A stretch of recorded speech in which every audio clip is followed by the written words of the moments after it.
Hey, how's it going, guys? Ricardo here. In this video, I'm going to break down the exact step-by-step process on how to do keyword research in 2025. And keyword research is the most important step when it comes to your SEO campaign and the foundational setup to really find your target audience and really trying to create content based on the marketing journey to really start creating more engaging content to really start increasing more conversions. So I'm going to dive into how to do keyword research for SEO in 2025. But before we dive into this, I want to just dive into more of the importance of keyword research when it comes to SEO.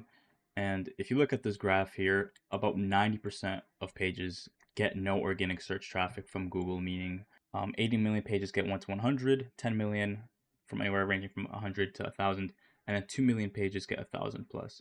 So really finding the correct keywords that your potential audience is searching for is an important part. But this can also give you the type of keywords you want to start optimizing for, so that way you have a higher chance into bringing in more people within your marketing funnel. A lot of people are creating content that's not backed by data. The data is there into what people are really searching for, and you really want to align what people are searching for and basically what you have to offer.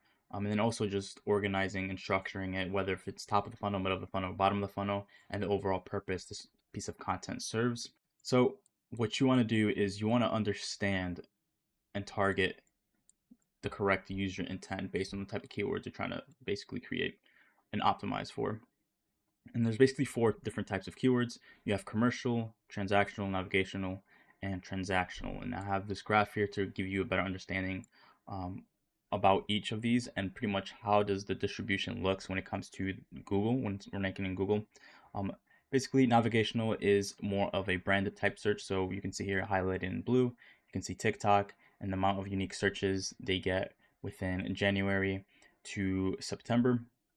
Then you have informational. Informational is basically more of like longer tail keywords you want to start basically ranking for. So this can be like how to's, how to XYZ, or just like pretty much just any long tail keywords. And this serves basically being more top of the funnel. And the informational keyword you can see here takes a majority of the distribution when it comes to the search volume by queries.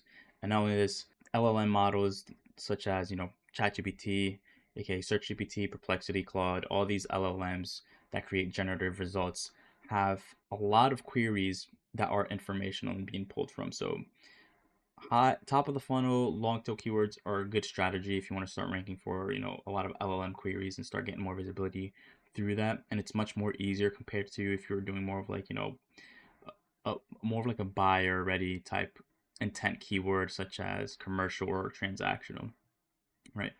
And you can see here transactional is probably at the lowest, which is more of like buyer ready keywords. So for example, you have pho near me, which is like a restaurant. It's an Asian dish. Where you got a certain type of hoodies, which is more of like buyer intent if you're running an e-commerce store. Then you have commercial, which is basically talking about more of like the business itself. So for example, you have Verizon Business, Big Camera. And this is kind of similar to transactional, but transactional is more of like higher focused into what type of buyer intent it is. So basically, before you do your keyword research, you really want to understand the type of keyword you're targeting, looking at things such as the search volume, the overall intent, and based on the intent, you want to basically curate your content that's targeting the intent in general, right? So if you have like XYZ for sale, and that XYZ for sale leads to blog content that really wouldn't match the intent, since people have the intention of buying and not having the intention of having more like information based on the product. And like I said, every type of keyword serves best based on your marketing funnel. So we can see here just the basic marketing funnel you have at the top of the funnel, which is informational, which brings more awareness into what your service or products that you have to offer. Then you have the middle of the funnel, which is navigational, which can be more about your brand in itself. Maybe somebody already knows about your brand and they just want a little bit more information into why they should choose you when choosing the service or products. Then at the bottom of the funnel, you have transactional, of course, which is buyer ready intent type of keywords where people are ready to buy and make a purchase. And you really just don't want to only focus on one type of content priority. I know some people just want to only focus on money related keywords and bring in people who have that buyer intent. But so for example, that would be like bottom of the funnel transactional. This would be the highest priority, but navigational also serves the purpose into like building more of that social proof, that trust when it comes to people who are interested in your brand and want to learn more. And then you have informational, which is top of the funnel. to bring in new people who don't know about your brand, or who are just more like in the starter beginning stage, and to, you know, looking into the service or product you have to offer. But this can also basically help when it comes to EEAT, which is expertise, experience, authoritiveness, and trust, which is a ranking factor, and just building, you know, internal links, and creating more like that site architecture based on the content you have built to really power your bottom of the funnel type keywords to rank higher. So what I mean by this is you can create certain pillar pages to focus on different type of topics. So for example, if you do offer digital marketing services, you can see here, there's different type of pillars that basically fall under that topic. So you have like content marketing, video marketing, influencer marketing, all basically linking back into like the main service. And within each pillar page, you can make subtopics into this, and making sure it falls in line when it comes to internal linking to support your, you know, new content that you created, which will lead back into the main service page that you have right here. And this would definitely help out a lot when it comes to ranking, since, you know, you're covering a lot of different topics, making you more of an authority when it comes to this space. And then making sure you have the correct anchor text that is relevant and to what page you're linking to. And Google basically scans and crawls your overall content, and has a better understanding of your overall site, which is why this is extremely important. Now, a good thought just to have in the back of your head is optimizing for voice search and generative engine optimization, as I talked about before, which is like different LLM models, and just some quick tips to keep in the back of your head when, you know, selecting your keywords and optimizing based on the selected keywords you have, is to basically structure your content in a way that answers commonly questions directly. So you would have like a header, based within your content into like, how would you do XYZ, for example, as an H2? You want to basically answer that question as soon as possible within your paragraphs, and keeping your paragraphs short, clear, and conversational. That would make it easier for the search engine crawlers to scan your basically the content you're having, and have a higher visibility chance of ranking within the generative engines. And then also implementing schema markup, so that way you have basically like HTML or JSON basically code that gives more context into what your content is about. So there's article schema, local business schema, video schema, etc. And you just want to look into what type of schema, you should be utilizing based on the content you pushed out. But this would basically help rank higher, or basically become more visible when it comes to the generative engine results. And also within the voice search, since a high percentage of people are actually starting to use voice search, and just basically the way you structure your content, based on the keywords you're optimizing, plays a huge part. And a quick statistic, to showcase to you guys, is 51% of voice search users search for restaurants business online. And there's like different other type of industries where people are using voice search. So if you're within these industries, it would be extremely helpful to really look at best practices, when creating your content based on the keywords that you basically want to focus on.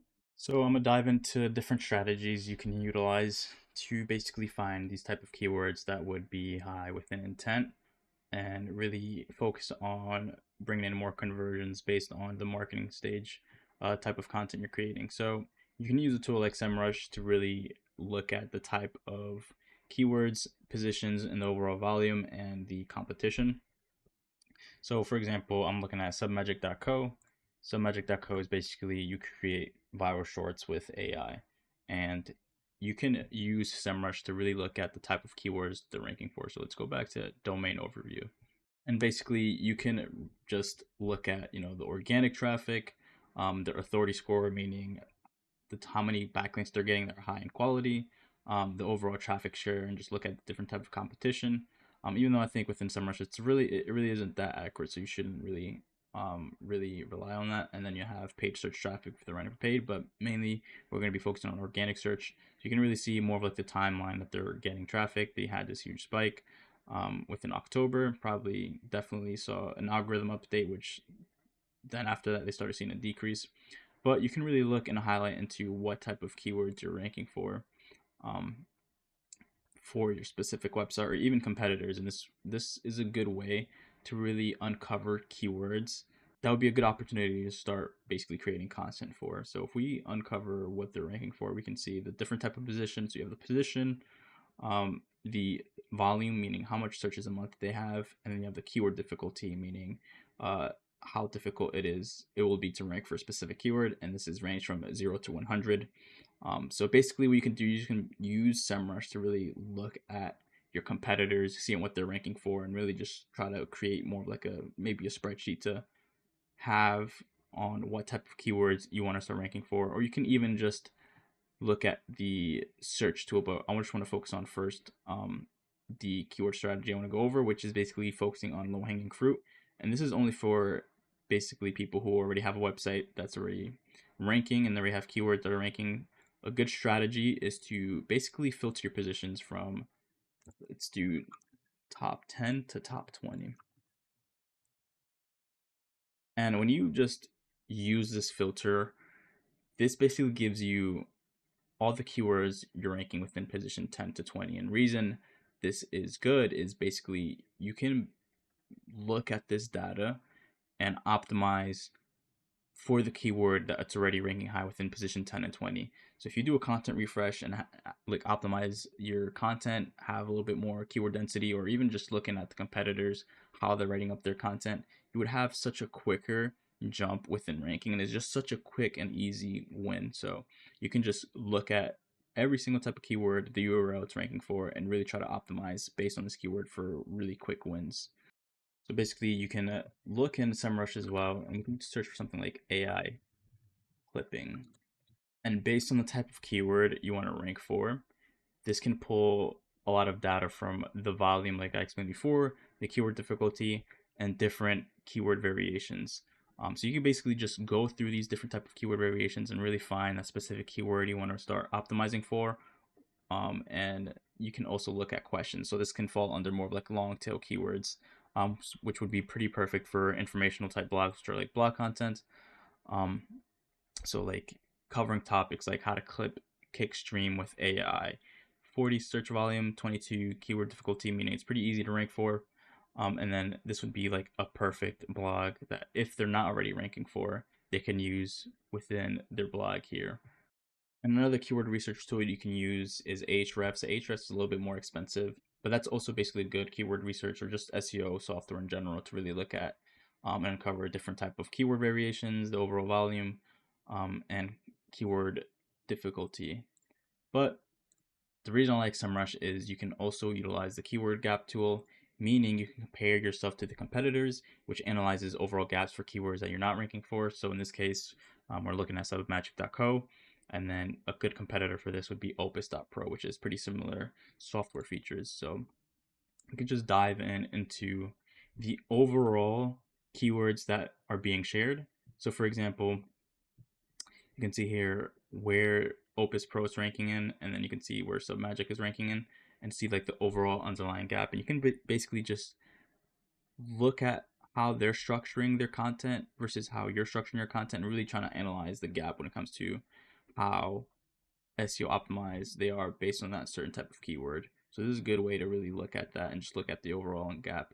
But what we can also do is we can look at the missing keywords, meaning these are keywords that your competitor is ranking for, which you're not, right? So you can just basically pull this list and see what really fits with the overall intent that you have. So like these are pretty good bottom of the funnel keywords. You can see here Opus Pro is ranking 76, even though it's kind of high. They're still ranking. Where Submagic is not ranking for video editing app or YouTube Shorts download, AI video creators. And then you have also longer tail keywords that are less likely to convert but bring in more awareness. So like how to download a YouTube clip, and different other variations, video maker app. Um, and yeah, this is like a really good way to bring in keywords that you're not ranking for and your competitors ranking for. You can add a couple more competitors and really just pull a lot of keywords and pretty much just strategize your content calendar, what type of content you want to start creating. You can also basically just filter this by ranking. So you can see where Opus Pro is ranking within number one, or if you just want to look at volume specific type keywords, and we look at that. So we have like AI video generator clips, or clips generator, AI video cutter, AI shortener. These all have a good amount of volume. Even some of these are like really low in competition, so it would be pretty easy for submagic.co to start ranking for these type of keywords. And then you have here Twitter video tool 2.4K. But yeah, it's a good way to really break down a competition where you're basically lacking. And if you don't really have money for Ahrefs or SEMrush to really start looking at different type of keyword variations and stuff, a really good free tool that's actually like really good that I use is Google Ads. This can basically give you a lot of insight into different keyword variations and different volumes and stuff. So basically, you can just click on discover new keywords. So instead of starting with keywords, I started with a website and got the results. Basically, I put in Opus Pro, and this way you can basically pull a list of keywords with the average monthly searches and the overall competition and the cost per click. But you can basically just export this and really have a huge list of keywords based on your competitors that you're basically trying to rank for. Or for example, if you go to start with keywords, we can do video clipping software. There we go. So basically, I searched for video clipping software, and this basically pulled keyword by relevance. And you want to make sure when you're basically doing keyword research through the Google Ads Planner on keyword ideas, you can filter out the company or the branding. In this case, software wouldn't make sense neither. And yeah, so basically you're just getting non-branded keywords that you can basically utilize to do your keyword research with. So we can see here we have clip editor, free clips for video editing, best app to combine videos. And a lot of these are really good keywords that some Magic Co could start utilizing if they're not already ranking for this. And you can basically utilize this in your strategy as well, whether if you're a dentist, if you're a roofer, basically start pulling a lot of these keywords so you have a whole list of keyword lists to really start optimizing your content for. If you guys found any value in this video, please leave a like, subscribe, and comment. If you have any questions, leave it in the comments below and I'll get back to you as soon as possible. And if you need any support when it comes to this foundational setup, which is probably the most important part of SEO, I offer free video audits for your website to really help you get more insights into different strategies and how to improve your overall strategy to get more conversions to your site. That would be in the link below as well. And hopefully you guys enjoyed this video, and I'll catch you guys in the next one. Peace.